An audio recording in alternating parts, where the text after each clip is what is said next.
अस्सलाम वालेकुम स्टूडेंट्स। हाजिर है डायरेक्ट इनडायरेक्ट स्पीच का लेक्चर नंबर 4 लेके।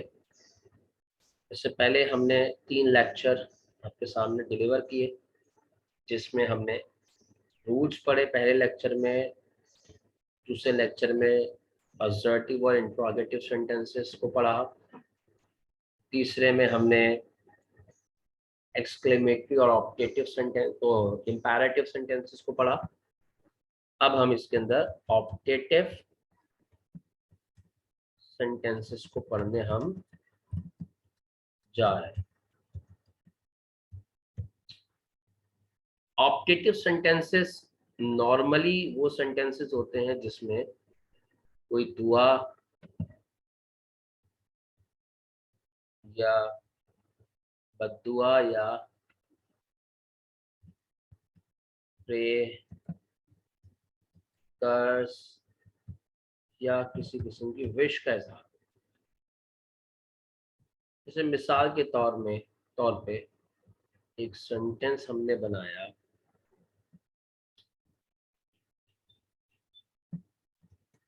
My mother said to me, may Allah give you success. Allah तुम्हें कामयाबी दे, may Allah give you success. अब कोटेशन मार्क के अंदर जो सेंटेंस लिखा हुआ है may Allah give you success, जिसको पढ़ के आपको अंदाजा हो रहा है कि दुआ इसके अंदर है, और दुआ देने वाली माय मदर, जिसको दे रही है मुझे। Speaker my mother, spoken to मैं। तो अगर हम इसको कन्वर्ट करेंगे तो ये बन जाएगा माय मदर प्रेड, क्योंकि दुआ दी है ना। अब सेट टू का वर्ड जो है वो तो प्रेड के अंदर कन्वर्ट हो गया। अब इस मी के लिए हमें यहाँ एक वर्ड ऐड करना पड़ेगा फॉर, क्योंकि आप इसको लिखते हैं माय मदर प्रेड मी, तो ये गलत हो जाएगा। मुझे दुआ की, मेरे लिए दुआ की, my mother prayed for me. तो यहाँ एक वर्ड आपको फॉर ऐड करना पड़ेगा। कॉमे की जगह पे ये एक्सक्लेमेटरी सेंटेंसेस की तरह दैट ही अपने साथ इस्तेमाल करता है। अब फिर जैसे कि आपको याद है कि हमने इंट्रोगेटिव सेंटेंसेस के अंदर भी किया था कि जुमले को हमने असर्टिव ऑर्डर में रख के चेंज किया था। तो इसको अगर असर्टिव ऑर्डर करेंगे, अल्लाह में गिव यू सक्सेस हो जाएगा। अब अल्लाह जो है वो थर्ड पर्सन है। फर्स्ट पर्सन होता तो स्पीकर से चेंज करते हैं, सेकंड पर्सन होता तो स्पोकन टू से चेंज करते, लेकिन ये थर्ड पर्सन है, या एज इट इज रहेगा। मे की फर्स्ट फॉर्म है, प्रेजेंट फॉर्म है, जो कन्वर्ट हो जाएगी पास्ट फॉर्म माइट में। अब ये माइट में कन्वर्ट हुई क्योंकि जुमला पास्ट में था, मतलब जुमले से मुराद reporting verb set to past में था। अल्लाह माइट, माइट के बाद ये वैसे ही रहा। यू सेकंड पर्सन, जैसे कि हमने लेक्चर नंबर 2 में भी पढ़ा, लेक्चर नंबर 3 में भी देखी इसकी एग्जांपल कि यू सेकंड पर्सन है, वो स्पोकन टू पे जाता है जिसको कहा जा रहा होता है। तो यहाँ चूंकि मेरी मदर मेरे लिए दुआ कर रही हैं, तो माय मदर स्पीकर है और मैं स्पोकन टू हूँ। उसका मतलब ये हुआ स्टूडेंट्स कि ये जो यू है, ये जो है इस मी से चेंज होगा क्योंकि स्पोकन टू ये है। अब मजे की बात ये है कि यहाँ ये यू ऑब्जेक्ट है। मुझे कैसे पता लग रहा है? क्योंकि वर्ब के बाद है। अगर यही यू वर्ब से पहले होता तो सब्जेक्टिव केस होता, ऑब्जेक्टिव केस ही है। तो ये मी भी ऑब्जेक्टिव है, तो इसका मतलब इसमें मुझे कुछ करने की जरूरत नहीं है, सिर्फ मैं डायरेक्ट लिखूंगा मी और आगे success. My mother prayed for me that Allah might give me success. इसी तरीके से एक और सेंटेंस बना लेते हैं।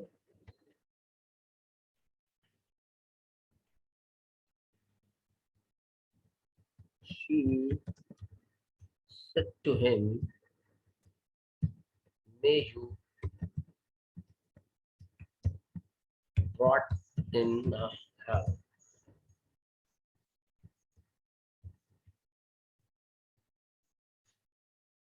May you rot in a hell, तुम जहन्नुम में सड़ो।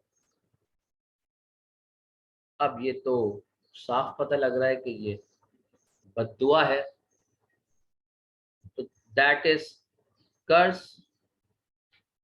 आप इसको बड़ा आसान चेंज करेंगे, शी cursed him।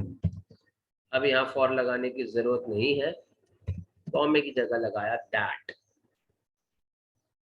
जुमले के ऑर्डर को आप असर्टिव कर लें। इसमें मैं पूरी मेहनत आपको लेक्चर नंबर 2 और 3 में करके दिखा चुका हूँ। यू में रॉट इन अ हेल।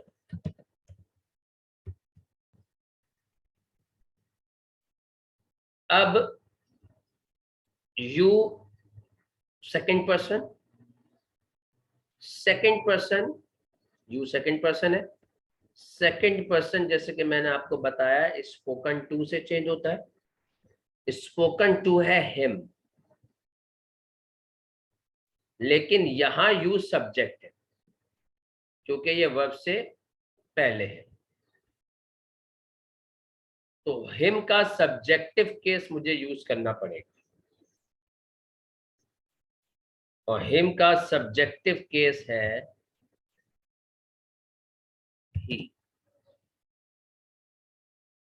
मे change into might, wrote second first form ऐसी रही, इन अ hello.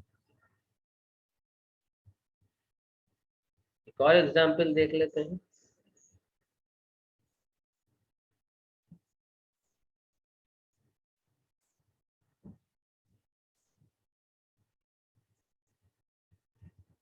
Teacher said to me, may you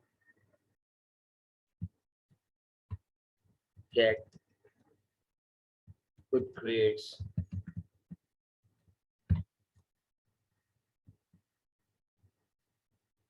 दुआ दे रही है। May you get good grades. Teacher said to me, यकीनन आप लिखेंगे टीचर प्रेड फॉर मी, क्योंकि दुआ के लिए प्रेड फॉर, कॉमे की जगह पे दैट। सेंटेंस को आप असर्टिव ऑर्डर में करके देख लें तो हो जाएगा यू में गेट ग्रेड्स। अब यू सेकंड पर्सन है, मैंने पहले भी इसकी चीज की एग्जाम्पल कराई कि सेकंड पर्सन है, स्पोकन टू से चेंज होगा, लेकिन यहाँ ऑब्जेक्टिव केस है, यहाँ सब्जेक्टिव केस है। तो मी का सब्जेक्टिव होता है I might, may change into might, gate.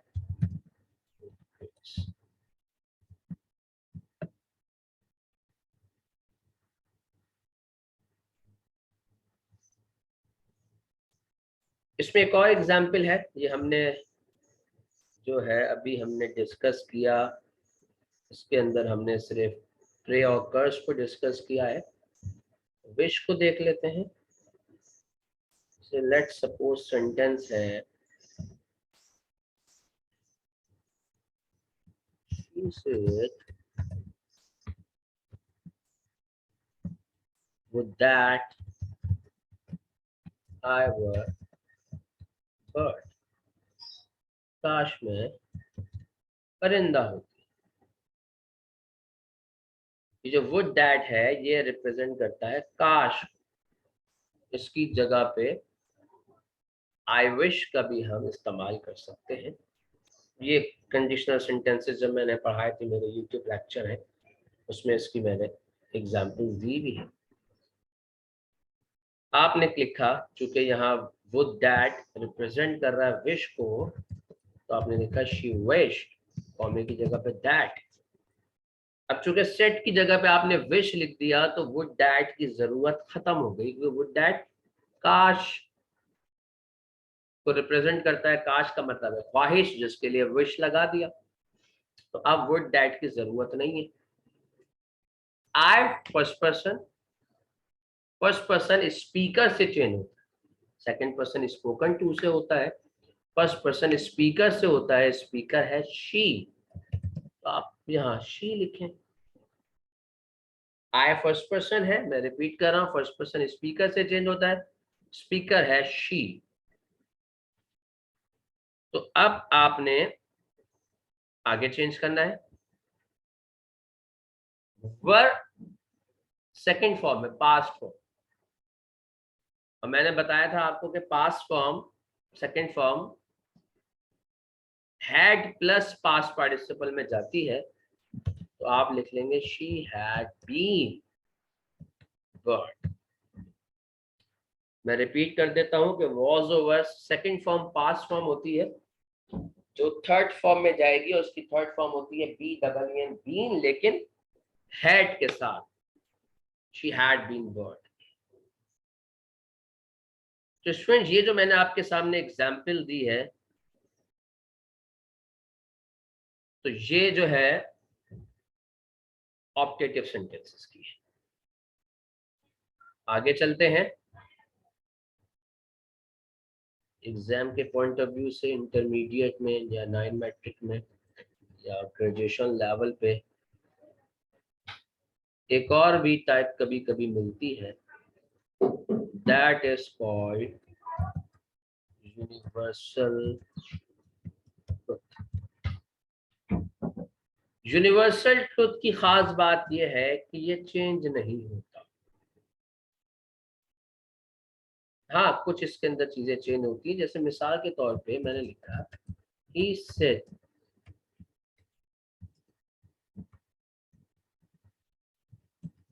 man is mortal, इंसान Fani.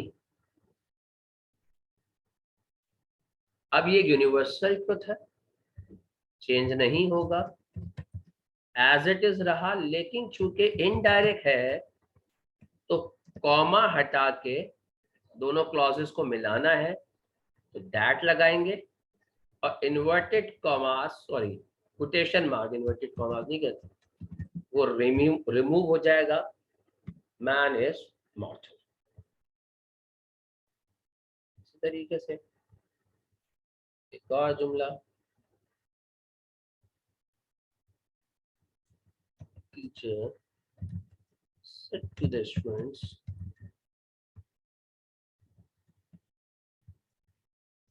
the sun rises east, सूरज मशरिक में निकलता है। ये भी इन्होंने यूनिवर्सल ट्रुथ कहा है, चेंज नहीं होगा, लेकिन जो बेसिक चेंजेस है वो होंगी, जैसे teacher told the students, said to की जगह टोल्ड आ गया, इन्फॉर्म भी आ सकता है, कॉमे की जगह दैट यूज किया दोनों क्लॉजेस को मिलाने के लिए, और कोटेशन मार्क हटा दिया, बाकी सेंटेंस बिल्कुल।